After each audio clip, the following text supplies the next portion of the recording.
Well, good morning, everyone. Thomas Montgomery with IIMFL and Smart Money Alliance. It's great to be back. Nice to visit with you this Wednesday morning, March 10th, 2021.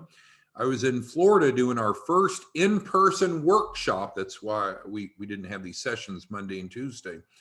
For the past year, it's been very difficult to do much in person. Nearly everything went online, Zoom-based, virtual. But we're finding that some areas of the country are starting to open back up. As of today, March 10th, the mask mandate has been lifted in Texas. And while we were in Florida doing the workshop, the mask mandate still applied, but groups and conferences are being held. At the hotel where we conducted our Credit 101 workshop, we were not the only in-person conference. In fact, there was a national group of mortgage loan officers there as well. So it's exciting to see some return to normalcy. So for those of you that like to get in front of people and educate them, that's starting to become more of a reality versus where we've been for the past year. So, but glad to be back with you and working on these important topics. So, excuse me, our agenda is twofold. We're going to quickly talk about the GEM model that we had sent out and just make sure you understood the intention there. We had some great feedback from many of you. And then we're going to get into the open forum and make sure that we're answering your questions, comments, concerns. And Bernard, we'll start with yours. I see yours, and yours is very important. So let's first, though, start with the shared screen. If technology is working well, you can see the GEM model. I'm not taking credit because I can't take credit, but what I've seen some of you do, including Jim and his model, is look at indirect revenue separate from direct revenue. So direct revenue are those amounts that we pay you, and we'll cover that in just a moment. It's listed there on the screen from the email. But there's also indirect revenue. And Jim's smarter than the average bear, and so he really likes to emphasize indirect revenue. Now, you may want to, you may not. Indirect means it's not coming from us, but there are certainly ways that you can help people solve problems by using the Access to Capital program as the door opener.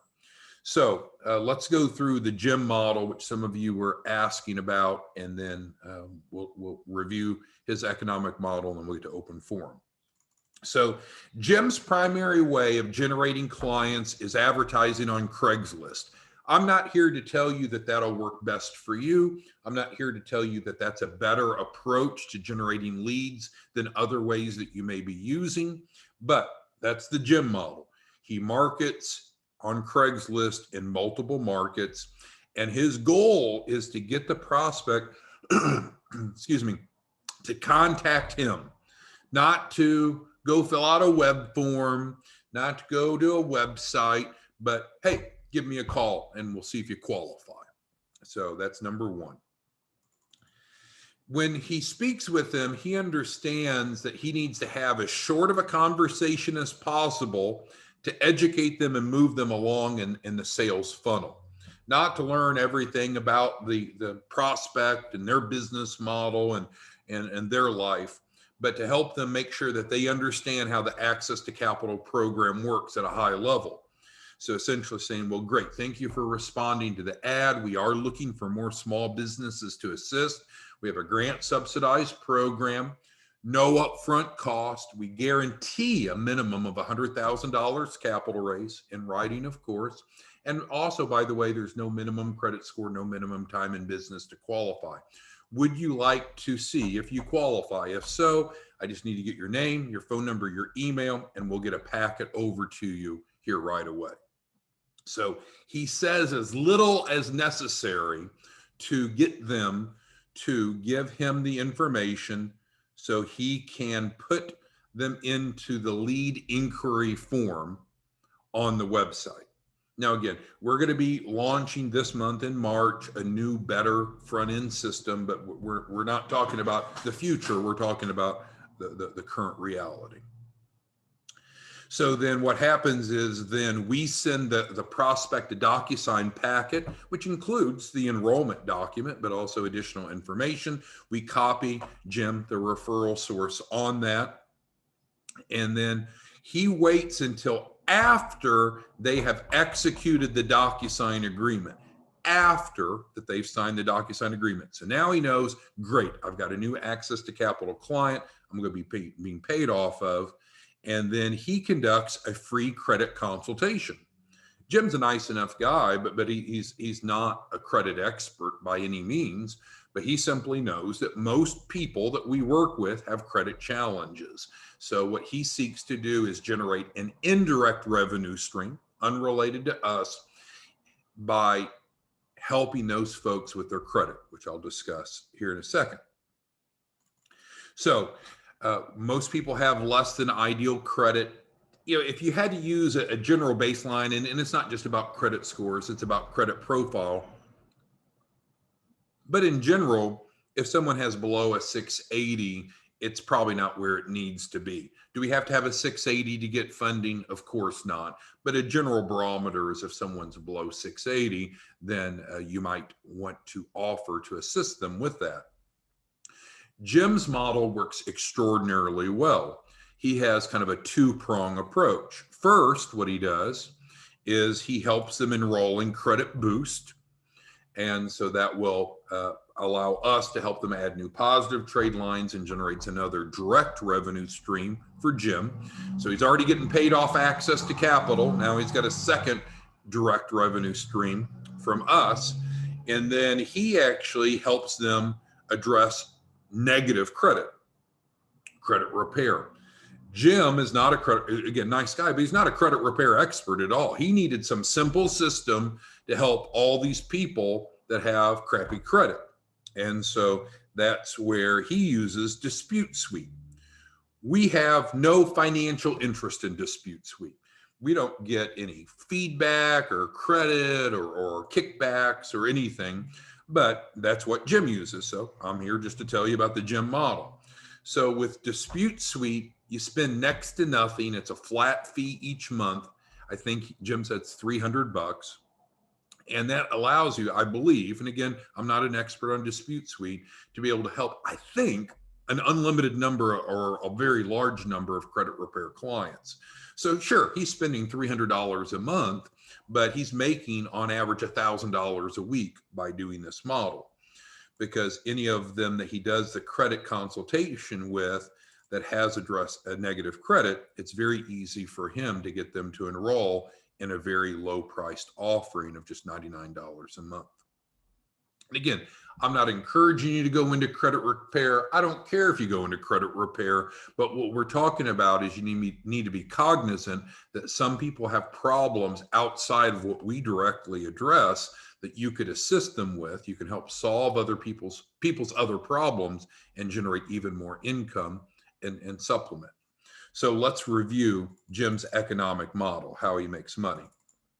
So he's got a nice pipeline. He advertises on Craigslist, gets lots of leads. He talks to the leads. He enrolls them into access to capital. Then he does a credit consult. If the credit consult suggests their credit's crappy, then he gets them into Credit Boost, and then he plugs them into his credit repair for a very low price of $99 a month. So he gets paid. He's generating consistently over $1,000 from that. The math is simple. He's enrolling on average over 10 people per week into his credit repair program. We're just going to round off. They're paying an average of $100. And so 10 times 100 is a nice 1,000. That's kind of his base pay, 1,000. Then, of course, he's working with them on addressing derogatory using that Dispute Suite software, which I'm not an expert on. You can research it or do whatever model you want. And then we're adding positive, which he's also paid off of. So now, on average, he's going to earn around $500 for each client, in addition to the money that he's making off the credit repair, which is outside of our scope. Then he is setting up the key person policies. Frankly, Jim is not a licensed insurance agent, so he has a relationship with someone, an agent that's writing those policies for him. We're not involved with that. Again, that's what we call an indirect revenue stream, and he is generating about $1,000 more per client off of the key person policy. So you can see that he is layering his value proposition to the client, helping them solve multiple problems both within and outside of our program, and making more and more money per client. Of course, both our affiliates and joint venture partners get paid once the client submits their refundable deposit. And week 2 is normally when we're looking at their first tranche financing, FTF, and that triggers the payout to the referral source. Depending upon the type of funding will determine how long it takes for the client to get funded and for us to pay out. But that's going to be another 1,000 plus. And then, of course, there is the sharing of the capital raise itself, the performance fee. So literally in the Jim economic model, which may or may not be a good fit for you, he's got 5 streams of income. There's actually a 6th, which I'll get to in a moment, but let's summarize. So he's helping them with credit repair using Dispute Suite. Again, he's not a credit repair expert. I don't even think he's doing the work. I think he's hired someone for 12 bucks an hour that's doing the work, but regardless. Secondly, he's getting paid off the credit boost. Thirdly, he's getting paid off the key person policy.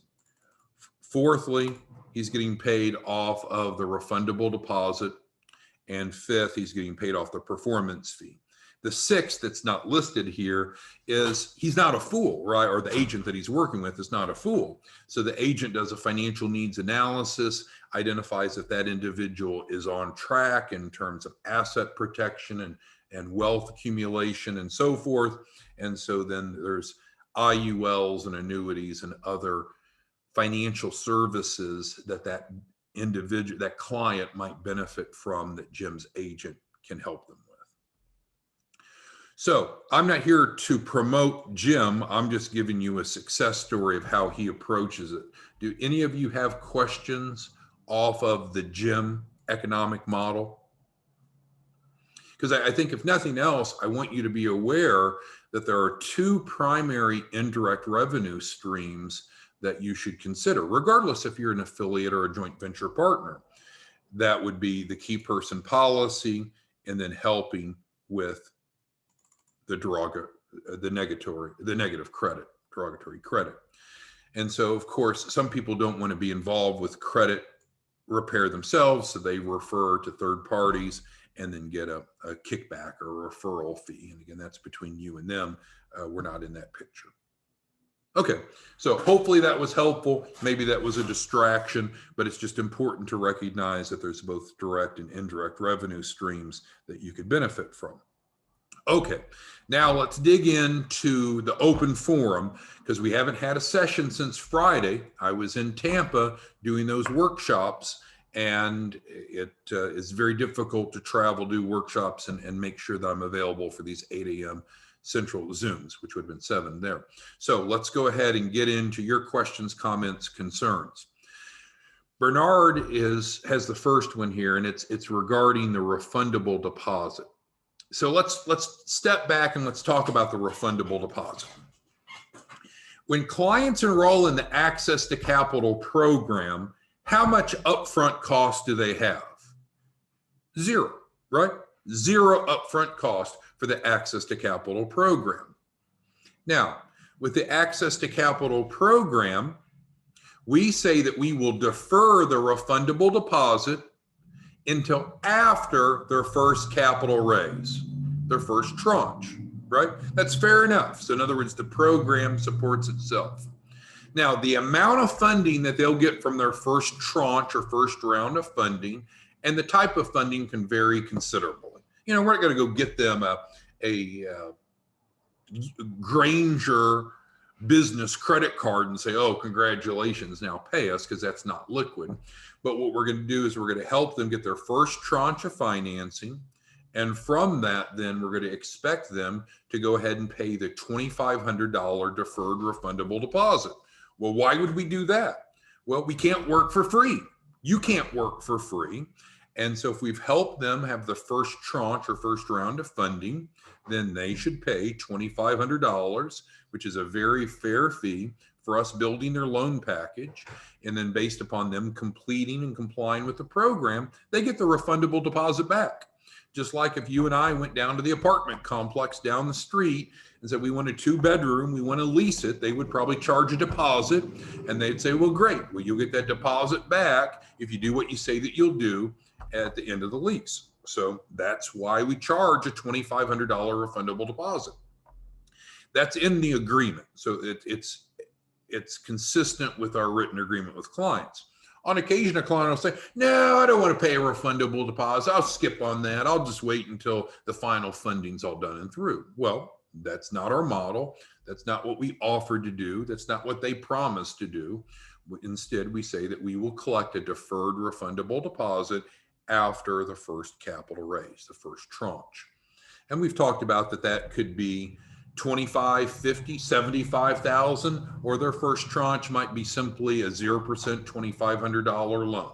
I understand based upon you and I understand based upon their credibility, how much they get from that first tranche is based upon them, not really us.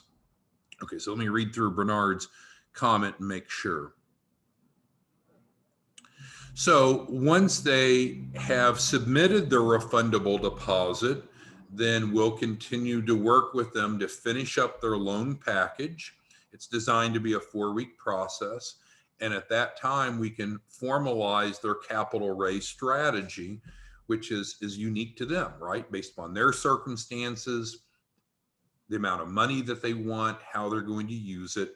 And then at that point, we can either say, yep, great, you're ready for that $5 million loan, like we had a conversation about Great and I this morning, or no, you're not ready. Here's what we need to work on. Because of course, when they enroll in our program, it's not like some sorcerer with a magic wand. Well, great, you want $5 million and you signed up for access to capital. You'll get $5 million in 28 days.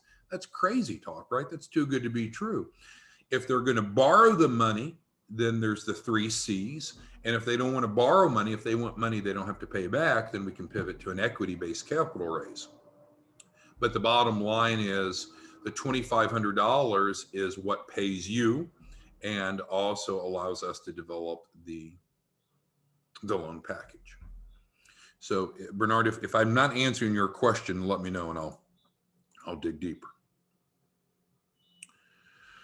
Okay, Kenny asked about on Credit Boost. So in Credit Boost, what are we doing, Kenny? We are adding new positive credit. We talked about this one day last week. How do you build positive credit?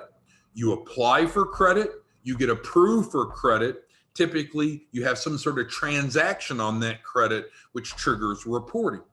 And by paying your bills on time, then you build positive credit. So we have a number of different instruments or trade lines that a client can use for adding positive credit. And Kenny, it looks like that your client was looking at the $2,500 loan, which would allow them to get the loan package built so we can go help them access $100,000 or more. So it's important, Kenny, to understand some people will enroll in access to capital only. Some people will enroll in Credit Boost, but once they learn about access to capital, they say, hey, I want to improve my credit, but I also want that $100,000 to start or grow a business. And so that's what it sounds like was the case with your client, Kenny.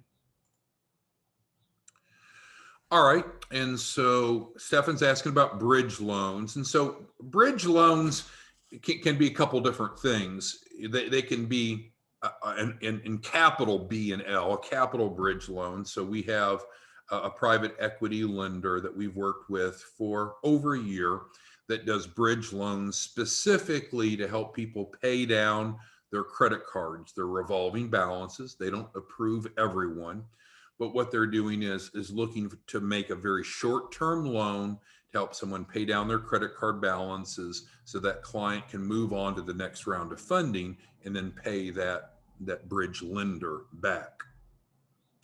And so those bridge loans do not show up on the credit, doesn't report to the credit bureau's personal or business.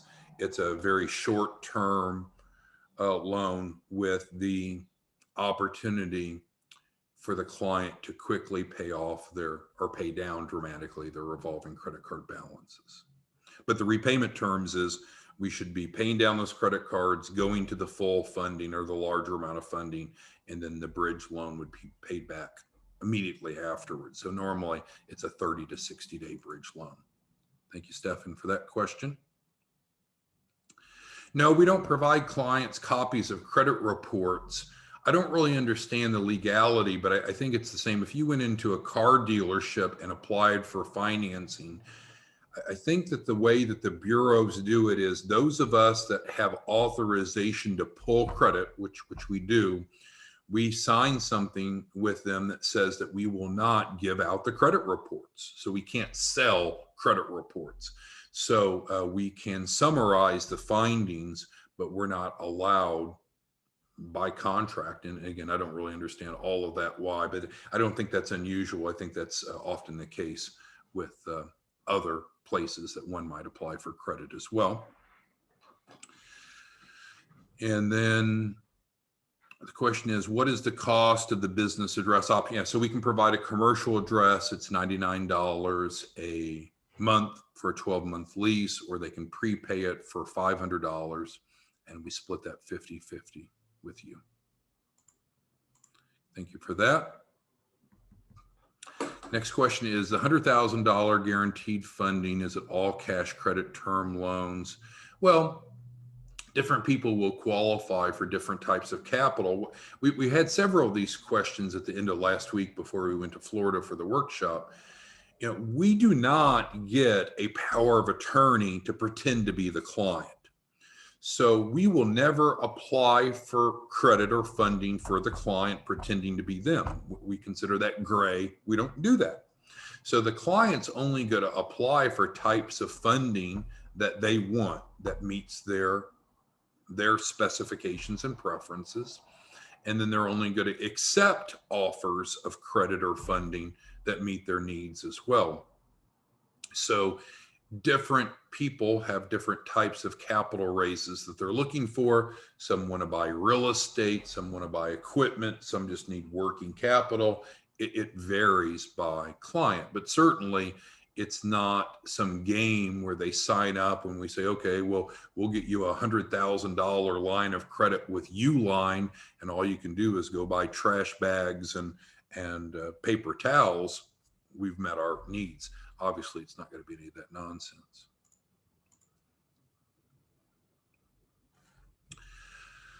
Robert's talking about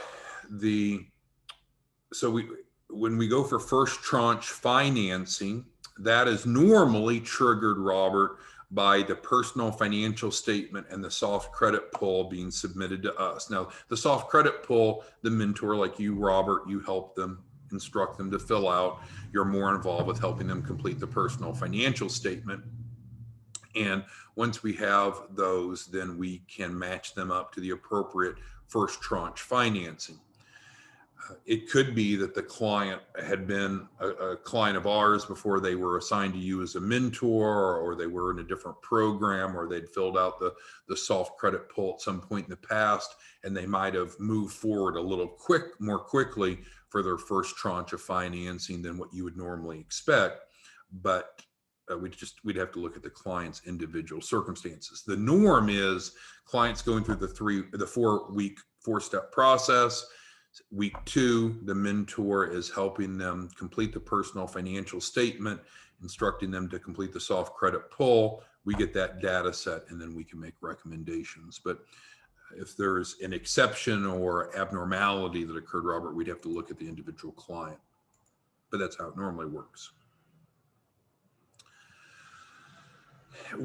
Scott with 1T's got a great question. So again, we're migrating from being DocuSign centric to not using DocuSign this month, where clients will be able to go to a web form, they'll be able to apply, they'll be able to enroll, they'll agree to the terms and conditions, and they'll actually get started all seamlessly immediately, and you'll get many more points of feedback off of that. And so then it'll be 100%, right? Because if they complete the terms and conditions, you'll be notified, immediately or next to immediately, and that means they're in. Right now, it's a little bit more cumbersome. Again, we're switching over, but right now the lead comes in. We have to send them DocuSign. We have to wait for them to execute the DocuSign, and then we implement. So that system is going to be much smoother. The programmer, I suspect, is probably 98% finished with that. I'll have to follow up with him this week. Okay, and so the question here is, if the client gets $50,000 in first tranche funding, then we would invoice them the $2,500, correct, for the refundable deposit, and then also the 6% performance fee for the capital raise. So yes, each. Now, I'll tell you, if a client only gets $2,500 for their first tranche, which is just enough for the refundable deposit, then we normally do not bill a performance fee because we don't want them to have a negative cash flow event.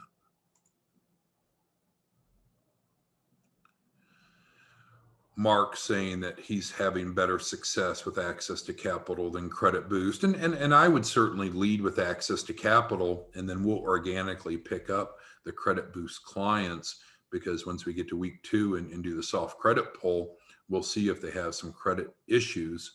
And then if you want to follow the GEM model, which we were talking about, you could be even more involved with that and monetize that if you chose to.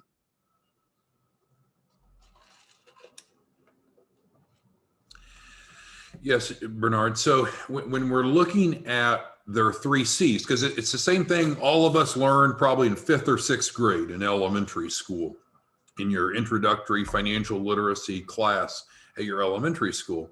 They talked about, if you want to borrow money, there's the 3 C's, like the ABCs we learned in kindergarten. We learned about the 3 C's in elementary school, at least most of us did. If you want to borrow money, you have to have credit, cash flow, or collateral, at least one of those 3 C's. You don't have to have all 3 C's. The more of the 3 C's you have, the better, but you need at least one of those 3 C's.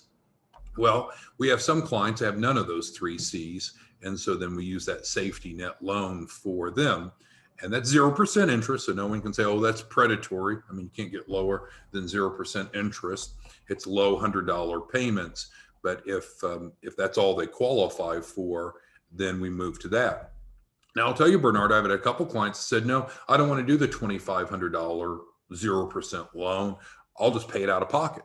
And then they wire over, Zelle over, however they want, the $2,500, which is better for all of us, right? Get you paid quicker, and then the client doesn't have payments. But yeah, at any time, the client can schedule calls with us, and we can, because the mentor is not responsible for the funding of the client. They're guiding them through the 4-week process. So clients are always welcome to schedule with us if it's regarding the funding process. If it's navigating through the 4-week educational curriculum, then that really is best served by working with their mentor.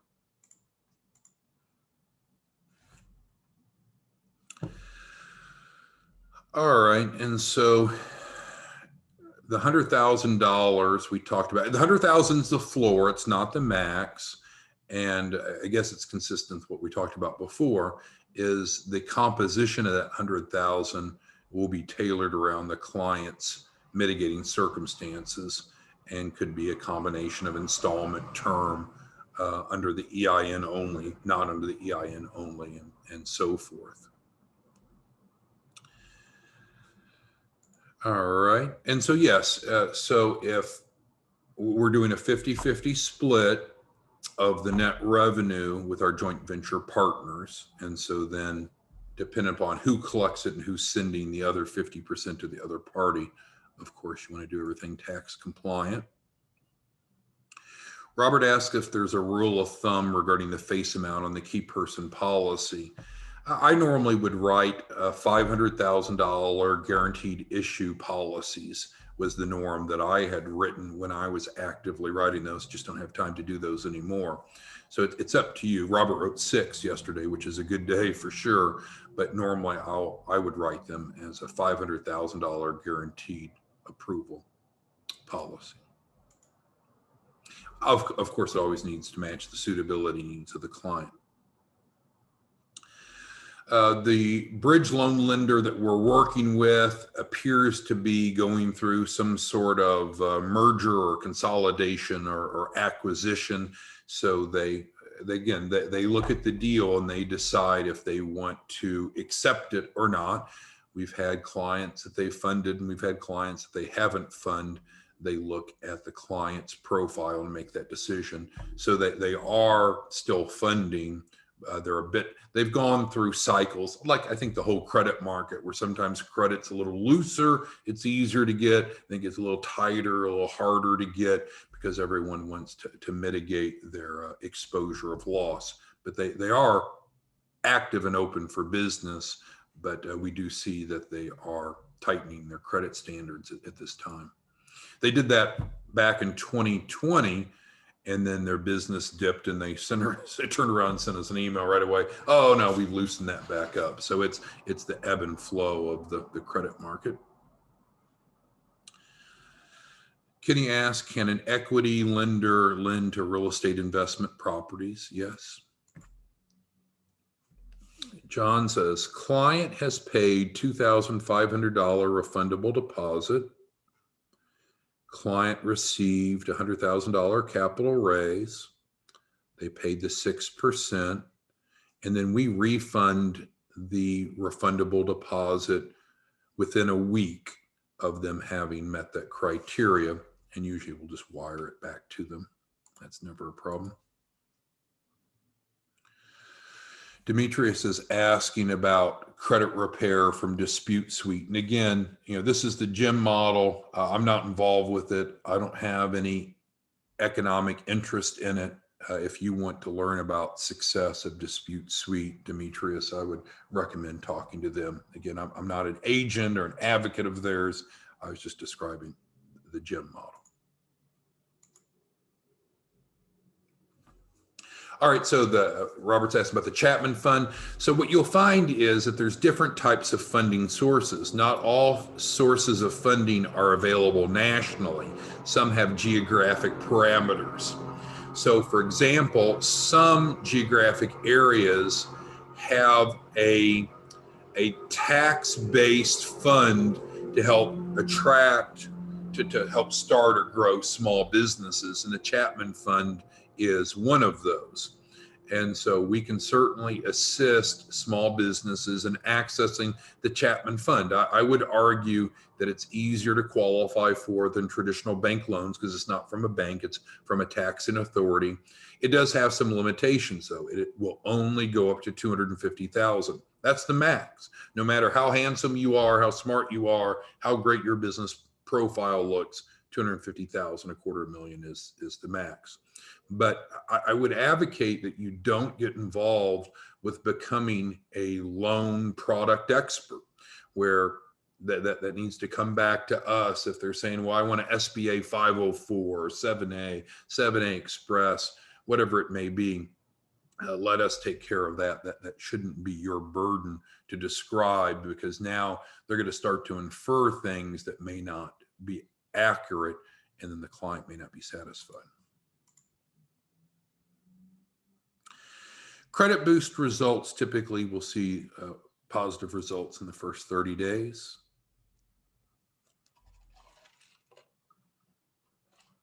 Okay.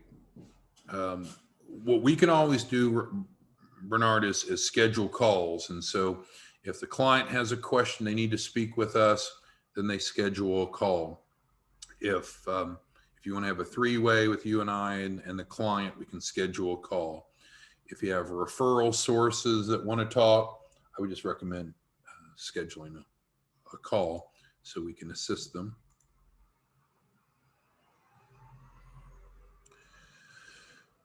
All right, so Robert's got a client-specific question. So it looks like she had received a $2,500 first tranche of funding. And so if she did receive that to cover her loan package, then she would be paying that back, of course, but we can visit with that individually if you'd like, Robert.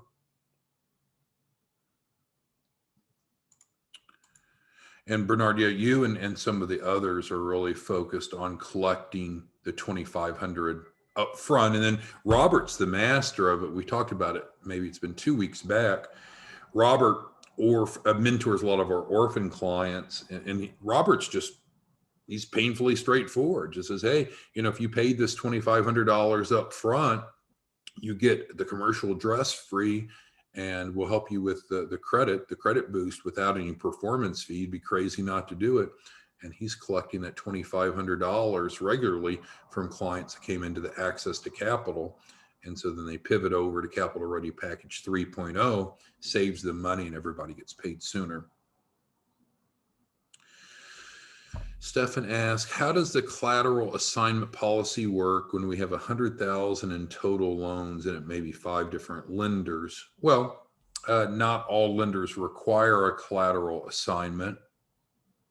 And I suspect, I don't know the answer to this, I imagine a lot of insurance companies would allow for more than one collateral assignment on a given policy.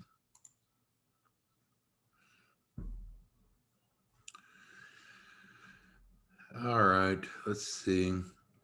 So Scott's asking, so on first tranche financing, of course, different clients have different mitigating circumstances, and some's just going to go to the safety net $2,500 loan where 0% loan, and others will get a larger amount.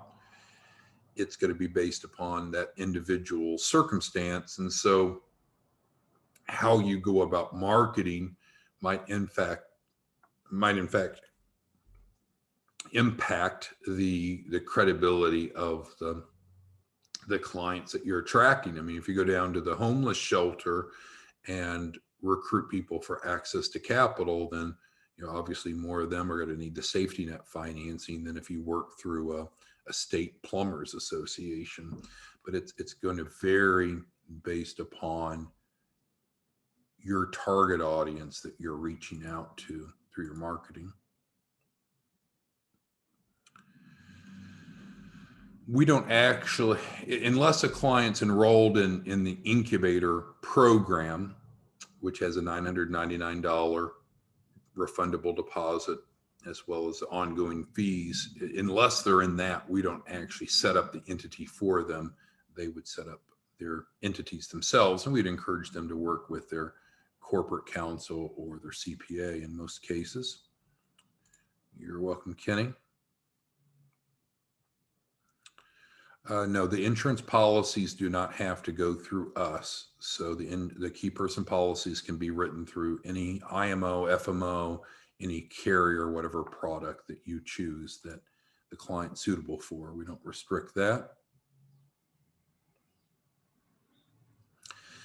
Fast track is a question we have here. So when we're building business credit, there's the organic way, which we start with opening net 30s. We'll open 5 of those, generate a Paydex score, help boost up the Experian IntelliScore, the business credit score, and then keep building from there. So there's the organic way of building business credit, and then the fast track. The fast track, we can skip those net 30s and go right to business credit cards.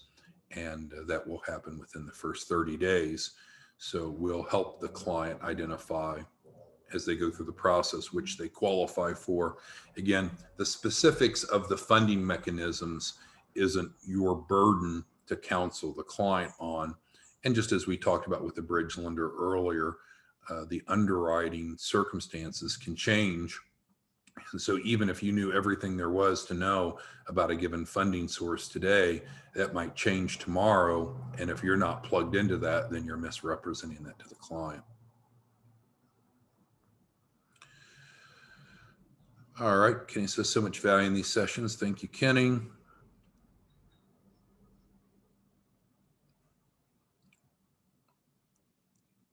Demetrius asked the 100,000. Yeah, so again, the capital raise for each client can be composed of installment and term, or it could be equity-based money they don't have to pay back. There's not general answers of what the repayment terms and provisions will be, because it depends on what they qualify for. Yep, and I'm with you, Timothy. So again, on the dispute suite, again, we have no financial interest in them. I'm just describing the gem model. I don't care if you do that or not. The main goal was to help you understand how some of our top producers are leveraging indirect revenue, which means money that's not coming from us, as well as direct revenue, but using access to capital as the sales funnel.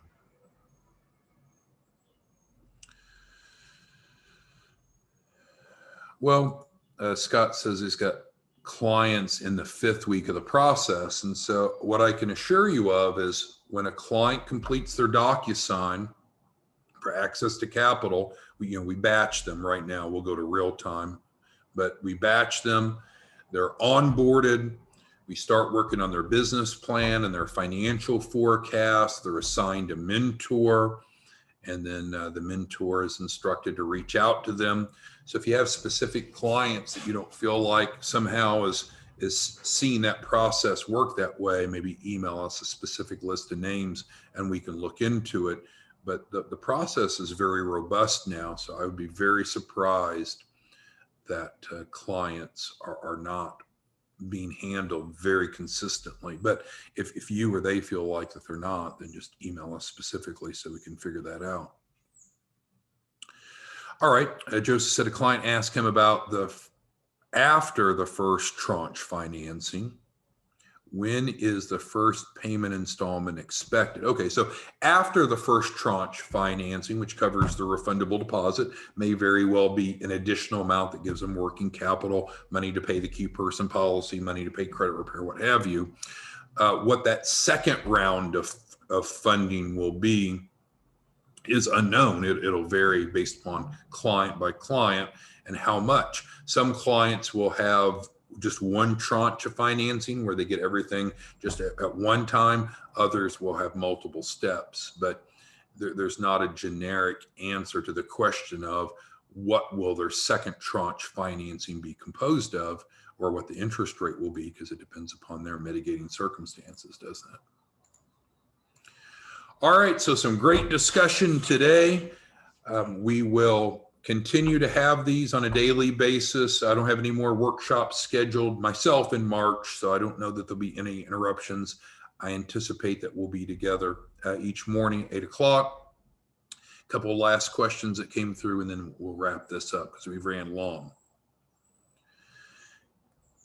Yes, if you become a joint venture partner, you can write the key person policies, and you can write them with whatever company or carrier you're with. So yes, sir, that's not a problem. And so Stefan asks, so we get clients credit from business or personal. If they do not accept funding, are they responsible for the performance fee? So what I'd recommend, it's really important that you're familiar with the agreement, because everything that we do is in writing, correct? Whether it be with our distribution partners like yourself or with clients. So make sure that you're familiar with the agreements that the clients are signing, because that's what we're held accountable to, and that's what they're responsible for. All right, well, thanks everyone. We will be back tomorrow morning. Sorry for running long. Have a good day.